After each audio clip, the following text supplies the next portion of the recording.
আজকে পাচন করেছো? চৈত্র মাসে শেষে হয়তো পাচন। হ্যাঁ। এতটাই গরম, মানে যেন পুড়ে যাচ্ছি রীতিমতন, ঠিক আছে? মানে এই গরমে আজকে দেখলাম আমি 37 ডিগ্রি কাছাকাছি সেলসিয়াস।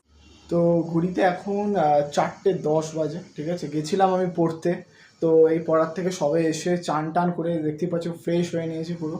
তো এখন যাবো খেতে, ঠিক আছে? একই অনেক লেট হয়ে গেছে, কারণ পড়া ছিল এই 11টা নাগাদ, যেতে আসতে, তারপরে আজকে বাসও পাচ্ছিলাম না, সব দিক দিয়ে সমস্যা ছিল। যাই হোক, তো চলুন আজকে কী কী খাবার হয়েছে আপনার সঙ্গে এবার শেয়ার করি, ঠিক আছে? তো চলুন। খাবার কী হয়েছে আমার? আজকে খাবার কী হয়েছে? পাচন করেছি। আজকে পাচন করেছো? চৈত্র মাসে শেষে হয়তো পাচন। হ্যাঁ। আজকে আবার পাচন?